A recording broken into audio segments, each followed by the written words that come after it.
face. Awesome. Hi, everybody. Welcome to the GameItAll.com podcast. My name's Lucas Grimm. Hey, what up? It's Pino25. This is David. I don't know what my screen name is anymore. Yeah, we gotta come up with a new screen name for you. Yeah, it's If you're gonna be make it whatever you want to make it. Lucas Grimm. That is my name now. Yeah, sure. Why not? All right. So this is for the week of February 10th. And yes, there was a lot of weird news this week. A lot of fun. Yeah. So let's jump into it right away. First off, let's talk about Netflix. Because I know aside from gaming, Netflix is everyone's favorite time. They just, binge watch everything. So they got tons of crap.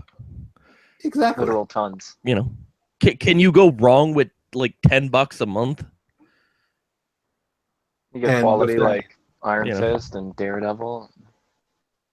The latest one they released, Santa Clarita Diet, that's actually fucking hilarious. I highly recommend. I wanted to stay there really bad because I like Timothy Oliphant. He's the best hitman. Okay, to be honest, yeah, the other guy wasn't that great.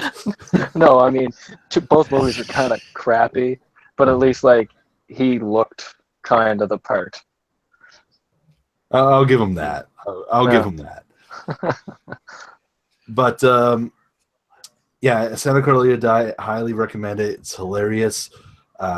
Great twist on the zombie genre.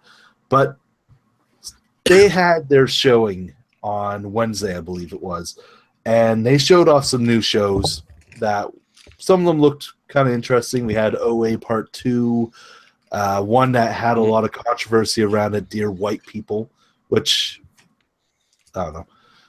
It looked okay.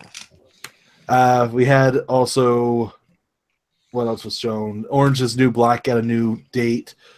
And then out of nowhere, we had rumors pop up that there was a little mentioning of an animated Castlevania series. And, of course, the internet blew their mind. I mean, everyone just pretty much forgot about all the other announcements and went, holy shit, Castlevania series coming. Mm-hmm. This is going to be amazing. So we got a little bit of news from the whole event about what exactly we're going to be expecting here. And the first of which is that it will be an animated series, of course. Ultra Violent. They said think Game of Thrones in the Castlevania universe. Well, it's Castlevania, it's not the most friendly of games. No, but at the same time, there's a little bit of a ridiculousness to it that you're kind of allowed to get away with. Not to mention the creative team that they have on it too is known for his excessively violent short films. Yes, exactly. The producer or co-producer, Adi Shankar, I'm not sure if I slaughtered his name. I think that's pretty good. I've been calling him Ari Shankar until I actually read how you spell it, and I was like, oh, man. So he's known for, first of which, he produced Dread, which is probably one of the best comic book movies out there. We also have top. Yeah, exactly. We also have Punisher Dirty Laundry, this amazing short that pretty much brought the original Punisher cast and just fucking blew everyone away when that came out. Also the bootleg Power Rangers, which had James Vanderbeek and various other people in it. He also did Dawson. He also did Adventures in Journalism, I think it was. Yes, that too. Starring Eddie Brock. That was kind of neat. So he's going to be co-producer, and the first season has been written by Warren Ellis, famed comic book writer, mostly known for Iron Man and various other works. What else do we have? The other thing that we do know is that the series, the first season, will follow Castlevania 3 Dracula's Curse. So we are going to expect to see probably Alucard, the various other characters you get to play as, and also super fucking violent, so it's going to be fucking amazing. Mm-hmm. So Predator Studios, once again, not Federator. sure if I pronounced that right. Federator. Studios is actually doing the production work or the animation work. So they were the team behind Adventure Time and Bravest Warriors, stuff like that. So it's going to be interesting to see how that's going to turn out. Netflix can't really do wrong with like original content that they put out, like their own specific TV shows. Yeah, I haven't. And I haven't been let down yet. Yeah, I haven't been fully let down. Like even their worst show, like the shows that I would be like, okay, not into Screw this one. It's still good. They should have taken the CW approach for Castlevania that they did with Riverdale, where they just make them hypersexualized teenagers. Okay, yeah, Riverdale's probably the only one I'm like, I really don't know if I should do this one. I watched 20 minutes of the first episode and I was like, so Archie's having sex with his teacher now. That never happened in the comic. No, that's What That's is new. this? That show is getting real. This ain't your bargain bin comic no more. 50 Shades of Archie. That one was a little bit weird when I heard about that. I was like, okay, this is an Archie. What the hell? Yeah, like, Jughead isn't even a lovable fool. He's just a fool. Played by one of the fucking Sweet Life of Zack and Cody kids. Really? Yeah, he's played by one of the twins. Yeah. God damn. Right? I never actually looked into the cast. I should actually do that at some. He's the I only should notable one actually. that I can remember. That's never a good sign. The only thing I could think of was like, what would Mr. Mosby say about this?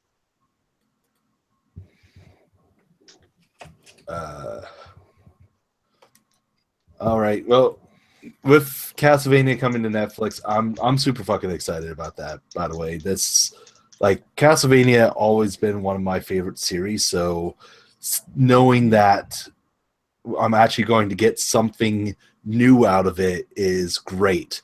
Especially, with how Konami has been acting with just delivering their content.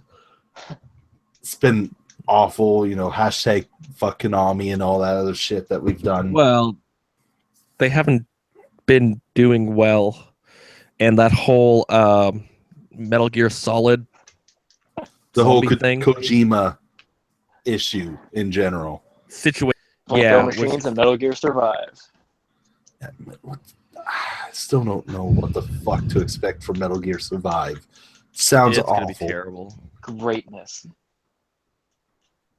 It's just I think their whole like creative team was just like, let's shit on everything that Kojima's ever made for us. Let's take his baby and shit all over it. Now, if they really, really wanted to do that, they should have done it with Zone of Enders. Start small and then build up. Yeah.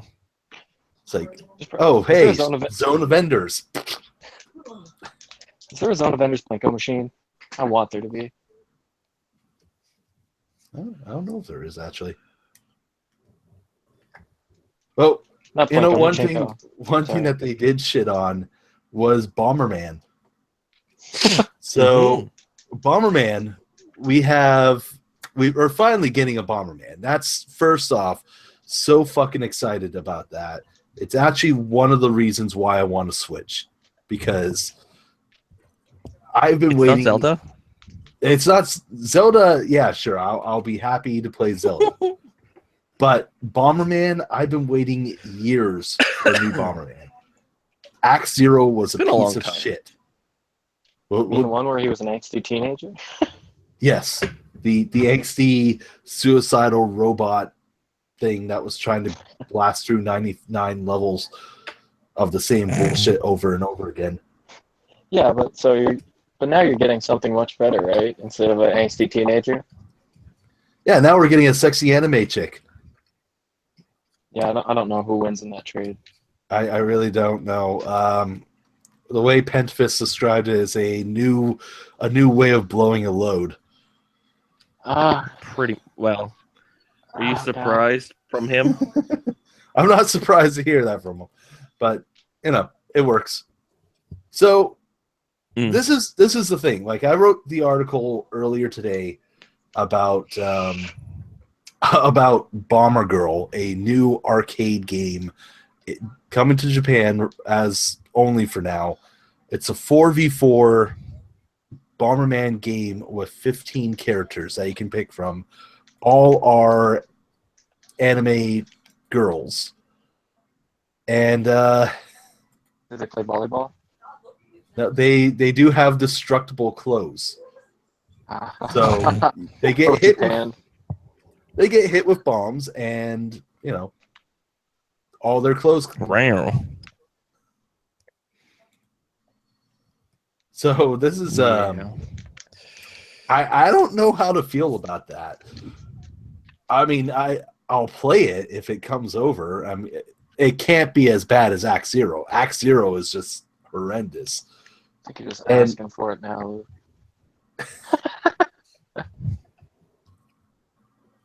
Somebody will have to pay me to play Act Zero again. That's how bad it was. It's just I could not do that again. So yeah, we have that. We have a sexy anime Bomberman coming to arcades in Japan. No idea if there's going to be a North American release or if anything like that's going to happen. Highly likely that there's not, considering it's Konami. And they hate us. Douchebags? Yeah, What? exactly. Yeah. So yeah, that's a... Message me when you're done. Okay. I'm sure everyone heard that on the stream too. Yeah. Don't forget the message when you're done, man. Yeah. 1, 2, 3, 4, 5, 6, 7. There's a live sign right up there that no one sees. Oh, she sees. She just does not care. Exactly. Nope. No fucks are given at all. So, yeah, that's going to be fun. That's really all I can say about that. I if we get this in North America, I will be shocked and surprised.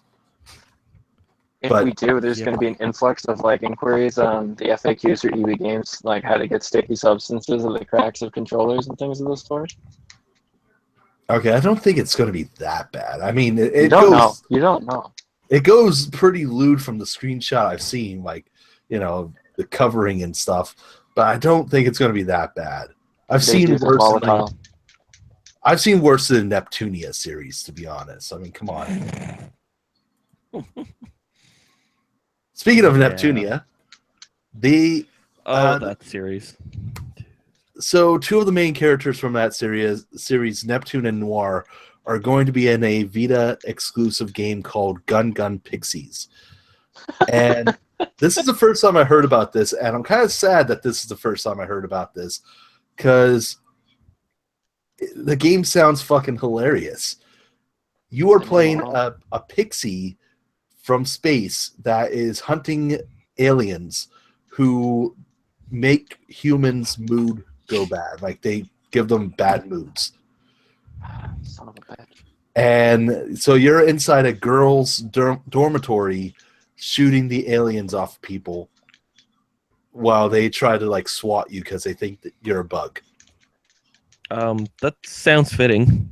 It's completely. So the gameplay looks like Earth Defense Force meets Mr. Mosquito. I'm perfectly fine with that. That looks hilarious.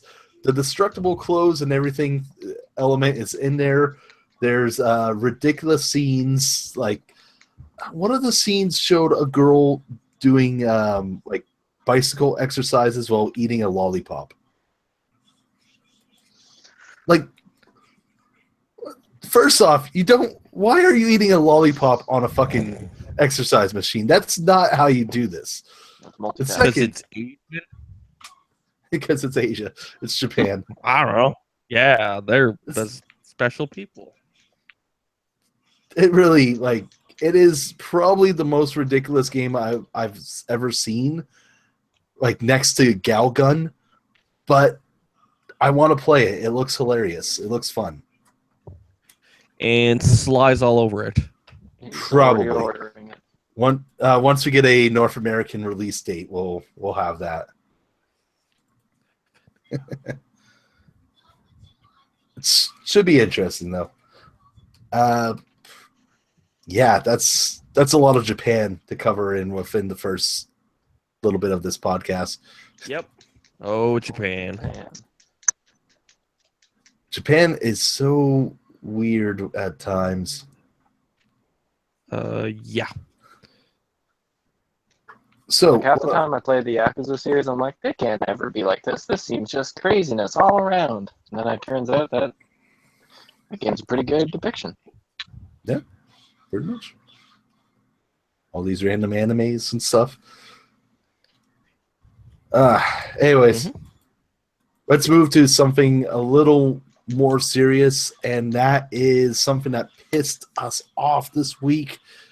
South Park has been delayed again.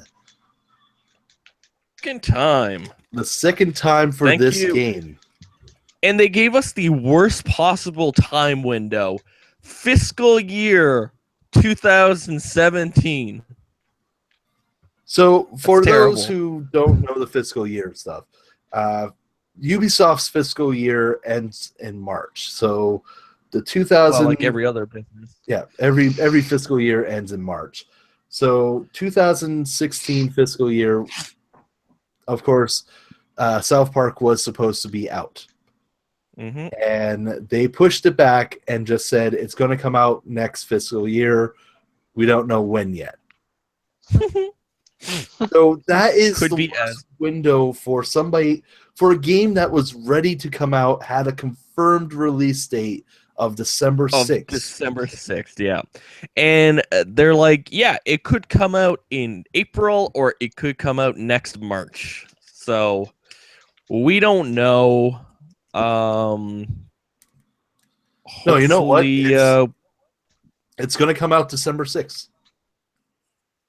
It's going to be December 6th, 2000. You know why they had to push it back again? The member berries. The member berries. It's all about them. It's all about the member berries. Oh God! If they don't fucking have the member berries in that game, I'm not going to be impressed. So I'm probably the only person that's not a. Oh, sorry. Go ahead. I was just gonna say I'm the only person that's not like upset by this. I didn't play the first one. Love the first one. That's why you're not upset by it. I've never watched the show either, so I mean I'm double not interested. Well, there you go. That's the complete reason why you're not interested. Yeah. But I heard as far as RPGs go, it's pretty solid. It is. It's a awesome RPG, and Fractured Butthole looks amazing. Yeah, but it was kind of short. It was only 16 hours long for an RPG. For Stick of Truth, that it was short. It was on the short side. Yeah, I wasn't expecting much more from it, to be honest. But I love the crap out of it. It was an amazing game, and the collector's edition was amazing. So we're going to be full-blown Cartman in the box. We're going to have to keep another eye on it. Hopefully it doesn't get delayed as much as Stick of Truth did, because, well, look at Stick of Truth. How many times did that get delayed? Oh, a while. It's supposed to come out in like 2012, wasn't it? Yeah, originally supposed to come out in 2012, got pushed back. Then there was the financial difficulties with THQ, where they went bankrupt. Yeah. And then Ubisoft picked it up. And then it got sold to Ubisoft. And then it got delayed twice after that, I believe, and then released in 2014. Something like that, yeah. Ridiculous. Hopefully it doesn't take as long for Fractured Butthole to come out.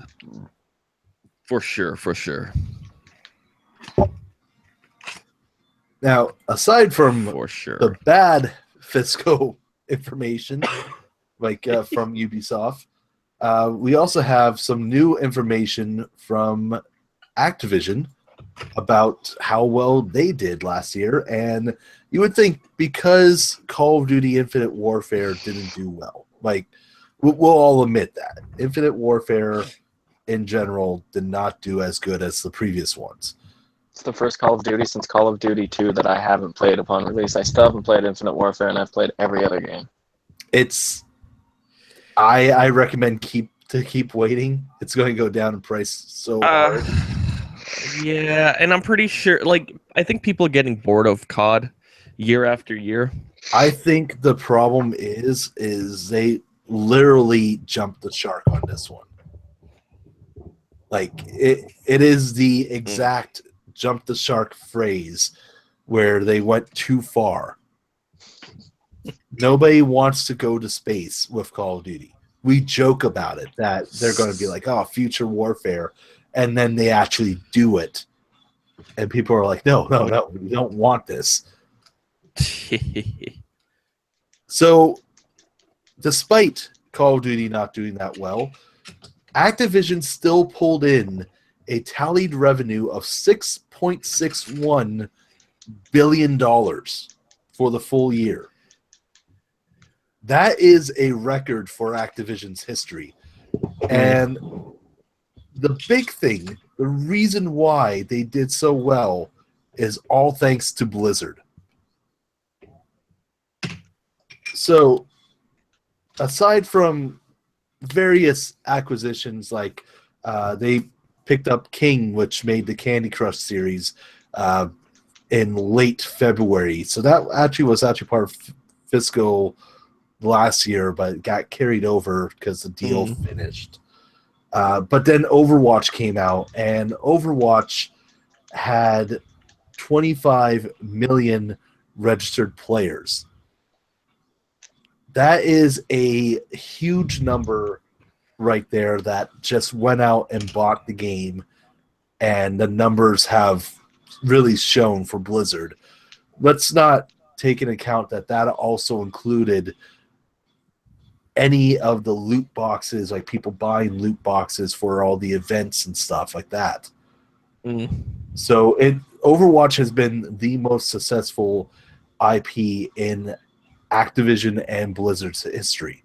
Well, maybe not Blizzard, but I don't think Blizzard knows. Yeah. Because Blizzard had that little game called WoW. Yeah, Blizzard had WoW. You know, that small indie title. That did all right for itself. Might not have heard it. You know, I think it's still around. Still in beta. So, Blizzard's net revenue for 2016 came to $2.43 billion. So that made up 39% of the entire company's revenue. And just Destiny, Call of Duty, and Skylanders gave the extra 36% of Activision's revenue. Yeah, they ain't hurting. No. So they did extremely well in 2016. Once again, despite their biggest hitter pretty much failing this year. Well, there was a lot of sales, I imagine, for Infinite Warfare because it came with 4 remaster, right? And people were eating that up. Oh yeah, there was still quite a bit. It did insanely well for like the sales and everything. But it's Infinity Ward. Yeah, exactly. Yeah. They suck. Well, Ghost wasn't bad. Oh, it's pretty awful. Yeah, Ghost was terrible. I was so upset. I was like, these guys made the first 2 Modern Warfares. Ghost can't be awful. Oh, it was awful. What the fuck is this? Oh, it all went At one point downhill after Modern Warfare 2. 3 had such a good closing moment. After that, it was just like, this year Call of Duty is going to Sledgehammer. So Sledgehammer made Advanced is- Warfare, which a lot of people had a love-hate relationship. Everyone That was loved the really good. story mode because, you know, Yeah. Kevin Spacey. Yeah. And What then, more do you aside want? from that, yeah. So, Hands down, the according, best bad guy ever. well, yeah. According to, according to Sledgehammer, they are going to go back to the roots of Call of Duty. So we're going to be seeing either a World War II Call of Duty or a, once again, more modern era. So Vietnam to modern. I would I'd love like to more see. modern. Personally, I would love to go back to World War II. It's been a while. I'd want to go to full apocalypse now, Vietnam, That in the would be Bush's great. combat. Personally, I would love to see Vietnam. Vietnam is one of those wars that just doesn't get covered as much, and I do believe Well, it's because it was a loss. You get to go on drugs. It's great. And World War II has been covered to death. It's been a long time since it has, but you know, Yeah. we Well, still had all the old ones. And Battlefield 1 has covered World War 1. We're fine there. We had our World War 1 fix. It was good. It was great for that little story mode. And even the multiplayer was solid for Battlefield. well, it was Battlefield. Yeah, it's They always have some pretty solid basis for their multiplayer. Exactly. They're literally a series that people pick up and never touch the single player. Which I will say for Battlefield 1, it's a shame because the war stories are absolutely amazing. Yeah, they're well written. Aside from that, yeah, like if we go back to World War II, I won't be upset. That'll be great. Going to Vietnam, even better. Oh yeah. Modern, give me a good story and I'll be happy with it. Yeah. Bring soap back to life. That's what I want. Damn it. Just go back to covering Soap's story. Or somehow make it so like Ghost didn't die at the end of the second one and make me throw the game out the window. Or, give us a game based on Ghost, which what we thought Ghost was going to be originally. Yeah, you know what I got? I got a game starring the dude who fucked up Superman for me. Fucking Brendan Routh. God damn it. He played your brother in the single player for Ghost. Oh, he did. I forgot about that. And when I realized that, I was like, son of a bitch. You ruined something else. Damn it. Yeah. The only thing he hasn't ruined for me so far is Legend of Tomorrow. That's actually been pretty decent so far. Yeah, he saved himself with that and Scott Pilgrim. Yeah, that was it. You get to play Todd. You're set. You're good. Mm. Just don't do Superman ever again.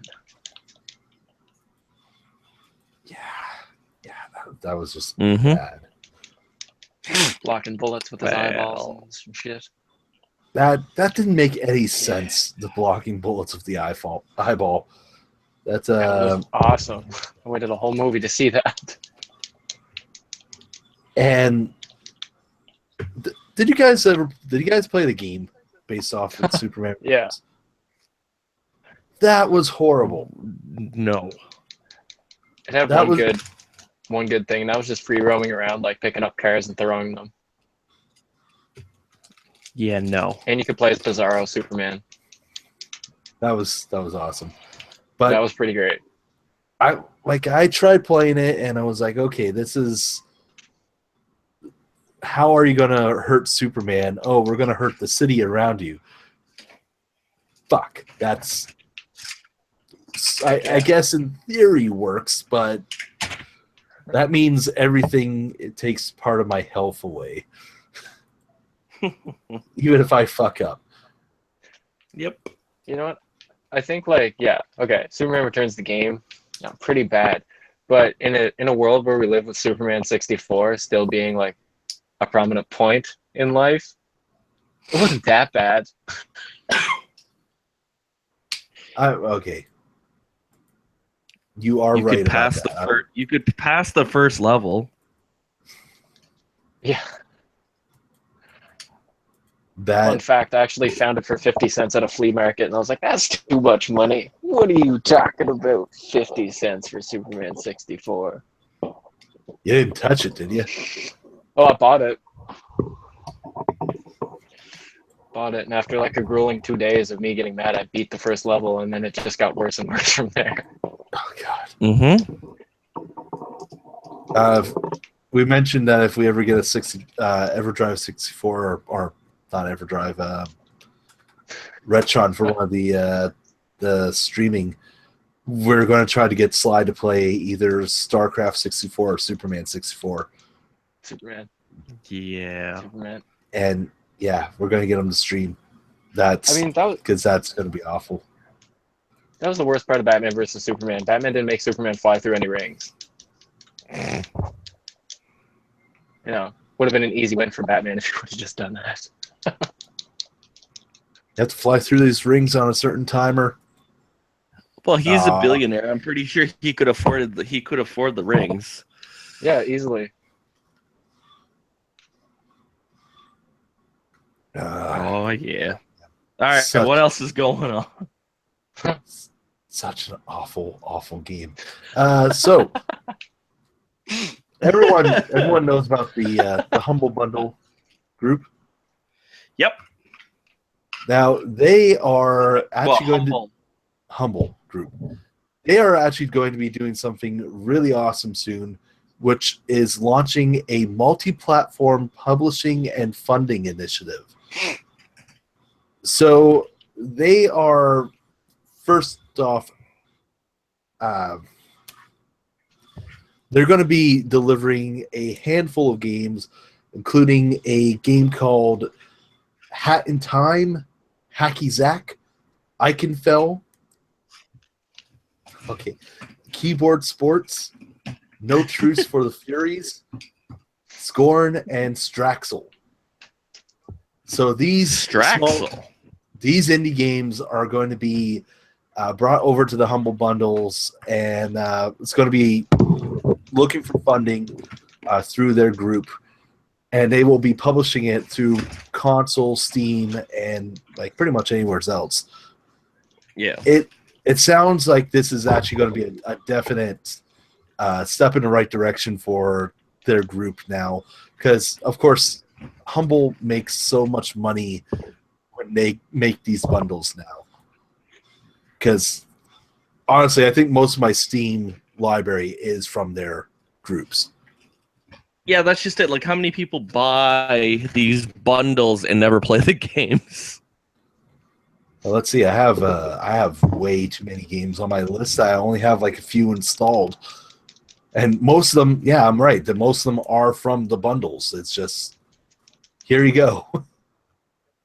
Yeah, like I'm at 215 games in my Steam account. So, yeah. So it's awesome that they're doing that. It's definitely a new place for indie developers to move forward.